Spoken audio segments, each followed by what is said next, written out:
Hello. Hello, good morning. Good morning. So Jesse and I are back with Hope Speaks, and we kind of want to talk to you real briefly about why we want to talk about DBT over the next coming months, why it's so important. So what we did, right, Jesse, is we pulled some stats offline to kind of talk about anxiety and depression, because DBT speaks to those things, right? Absolutely, and it felt super important, right, to give background to why should we even invest in learning what DBT is. Exactly. Right? Why is it relatable for so many of us? Absolutely. And there's a lot of evidence backing DBT and how well it works. So I just wanted to share, I'll share my stats, Jesse, and then you share yours. I'm going to share some stats on anxiety.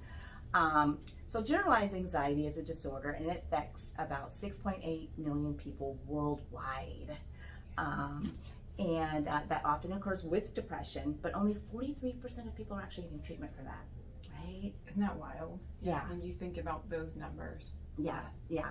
6 million people are affected by a panic disorder, and about 15 million people worldwide are affected by social anxiety.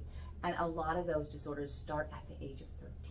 Yeah, pretty young, right? Yeah. To see the effects of things like panic disorder, social anxiety. Yeah. Exactly. And so you've got some stats on depression. I do, yeah. So on depression, about 264 million people throughout the world suffer from depression. So again, really big numbers. And that's clinical depression, I believe, right? So correct.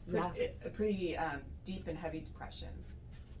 In 2020, 12.2 million American adults seriously thought about suicide. That's a lot. Yeah. That's a lot. I mean, we're talking millions, not a couple hundred, not a couple thousand. And actually, one is one too many, right? Right. Absolutely. Yeah. Again, just astounding numbers, right?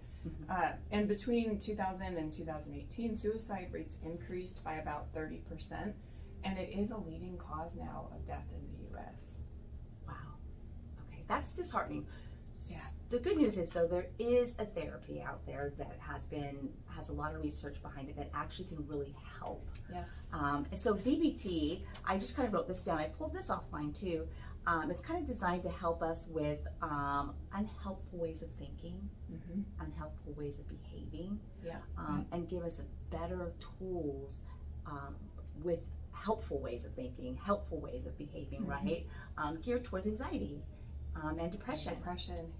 And suicidality, right? Yeah, so it really is trying to teach, like you said, changing thinking, changing behavior, things that we get so used to that maybe we don't even know are unhealthy, because it's my way of thinking, right? And so it does kind of help us check that, right? Absolutely. And teach change. Yeah. Also, DBT is about accepting who you are at the same time. We're not trying to change your person. We want you to be who you are, but we want you to have better tools and skills, right?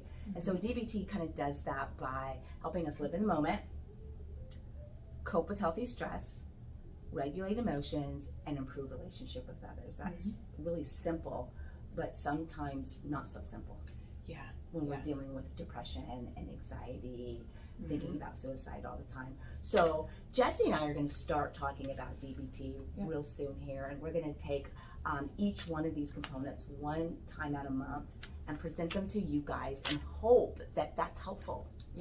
And to offer hope, right? That's kind of our point in talking. And like we briefly mentioned last time, you and I get to talk like this so often, but to give a glimpse into some of those discussions. And DBT is a great hope, I think, to give to people, that it really, there's so many skills within it that can help with anxiety, with depression, with lots of things. Exactly.